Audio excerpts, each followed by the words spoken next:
हमारे normal internet like YouTube, Google and Facebook के पीछे एक हिडन नेटवर्क है जिसे डार्क नेट कहते हैं। ये वो इंटरनेट है जहाँ पर कुछ भी हो सकता है, जिसे नॉर्मल सर्च इंजन से एक्सेस नहीं किया जा सकता, जहाँ से आप कुछ भी बाय कर सकते हैं, ranging from human body parts to weapons and to assassinators. और आज की इस वीडियो में हम एक ऐसी मार्केट प्लेस सिल्क रोड के बारे में बात करेंगे जहाँ से लिटरली आप कुछ भी खरीद सकते हैं। Silk road, the biggest market place of dark web.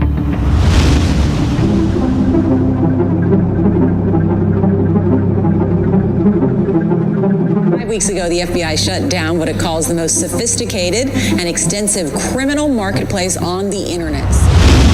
Meet Ross Ulbricht, जो 1984 में ऑस्टिन टेक्सास में पैदा हुआ। Everything was going normal. Ross ने यूनिवर्सिटी ऑफ डैलस से बैचलर्स इन फिजिक्स किया और फिर पेंसिल्वेनिया स्टेट यूनिवर्सिटी से मटेरियल साइंस की डिग्री हासिल की। रॉस की लाइफ काफ़ी सिंपल थी, बट इन 2010 रॉस को डार्क वेब और टॉर ब्राउज़र के बारे में पता चला, जहां पर कुछ भी बाय एंड सेल किया जा सकता था एनोनिमसली। उसने डार्क वेब पर और ज़्यादा रिसर्च करना शुरू कर दी and then he came up with an idea. उसने एक ऐसी मार्केट प्लेस बनाने पर काम शुरू कर दिया जहां से यूजर्स कुछ भी बाय कर सकते थे, स्पेशली ड्रग्स। जनवरी 2011 सिल्क रोड गोज लाइव और सिल्क रोड पर होने वाली पहली जो सेल थी वो थी 10 मैजिकल मशरूम्स, जो कि एक किस्म का ड्रग्स था। ये मशरूम्स रॉस ने खुद अपने ही घर पर ग्रो की थी। Silk road started growing very quickly. अगले 2 महीनों के अंदर अंदर सिल्क रोड पर 1000 प्लस यूजर्स रजिस्टर्ड हो चुके थे। अब रॉस हर रोज शिपमेंट्स करता था। इसके साथ ही सिल्क रोड पर दूसरे सेलर्स ने भी डिफरेंट प्रोडक्ट सेल करना शुरू कर दिए।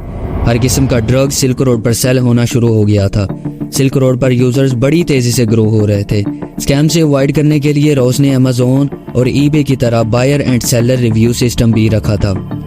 Ross was growing day by day. Silk road हर सेल पर 6.23% की कमीशन कट करता था एंड रॉस ने कपल ऑफ मंथ्स में थाउजेंड्स ऑफ डॉलर्स का रेवेन्यू जनरेट कर लिया था। सिल्क रोड पर डिफरेंट आर्टिकल्स लिखना शुरू हो गए थे।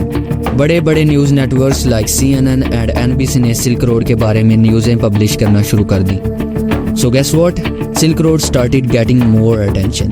साइट पर मिलियंस ऑफ यूजर्स हो गए। बाइंग एंड सेलिंग 10 टाइम्स बढ़ गई थी। सिल्क रोड की इस पॉपुलैरिटी को देखते हुए डिफरेंट आर्म्स डीलर्स ने सिल्क रोड पर वेपन सेल करना शुरू कर दिए। बात इस कदर बढ़ चुकी थी कि लोगों ने सिल्क रोड पर किसी को मर्डर करने की सर्विस तक देना शुरू कर दी थी। Site was growing rapidly. Thousands of sellers और मिलियंस ऑफ बायर्स का नेटवर्क बन चुका था और इस इतने बड़े नेटवर्क को सिर्फ एक इंसान हैंडल कर रहा था। साइट की पॉपुलैरिटी का एक बहुत बड़ा नुकसान ये हुआ कि साइट ने हैकर्स की अटेंशन भी हासिल कर ली थी। सिल्क रोड पर हर रोज हैकिंग अटैक्स होना शुरू हो गए थे। क्योंकि ये साइट सिर्फ एक इंसान अल्ब्रिcht मैनेज कर रहा था, इसलिए सिल्क रोड में बहुत सारे ग्लिचेस आना शुरू हो गए थे। रॉस अब अकेले इन ग्लिचेस को हैंडल नहीं कर सकता था, so he decided to hire some programmers. Ross ने एक फोरम साइट शोरूमरी पर एक पोस्ट की जिसमें उसने एक IT expert for bitcoin job के टाइटल से ऐड दिया था। पोस्ट में रॉस ने लिखा था, if you are interested so send your answers to the rossalbricht@gmail.com and hold on, this was the mistake. Ross ने इस पोस्ट में अपना पर्सनल मेल एड्रेस मेंशन कर दिया था और रॉस की ये गलती उसके बनाए गए इस पूरे एम्पायर को ही तबाह करने वाली थी। FBI सिल्क रोड के ऑपरेटर के लिए दिन रात इन्वेस्टिगेट कर रही थी, क्योंकि सिल्क रोड पर ज्यादा सेल होने वाला ड्रग्स USA में था। सिल्क रोड पर सबसे ज्यादा आने वाली ट्रैफिक भी USA ही से थी। एंड फाइनली FBI के हाथों अब वो ईमेल लग चुकी थी। उस ईमेल की मदद से उन्होंने सिल्क रोड के इतने बड़े एम्पायर को रन करने वाले का सारा डाटा निकाल लिया था। FBI ने रॉस को फॉलो करना शुरू कर दिया, क्योंकि silk road dark web market place थी और वो जानते थे कि सिल्क रोड को अगर टेक डाउन करना है तो उन्हें रॉस को उस वक्त अरेस्ट करना होगा जब वो सिल्क रोड के एडमिन अकाउंट में लॉगिन हो। FBI किसी मौका की तलाश में था और आखिरकार उन्हें वो मौका मिल ही गया।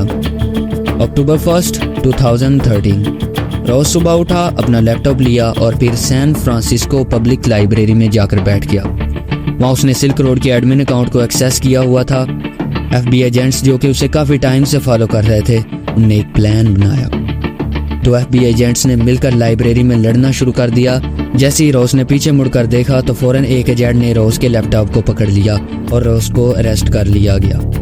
FBI अब सिल्क रोड के एडमिन अकाउंट में थी। उनके पास रॉस के खिलाफ सारे सबूत थे। सिल्क रोड को परमानेंटली टेक डाउन कर दिया गया। That stunning arrest of the drug kingpin who goes by the name Dread Pirate Roberts appears to have cornered the internet drug market. His real name is Ross Ulbricht and his website Silk Road is packed with products like cocaine and heroin. Ross को सारी उम्र jail में गुजारने की सजा सुनाएगी और इस तरह एंड होता है the world's biggest dark empire silk road का। Thank you guys for watching and I will meet you with another true story.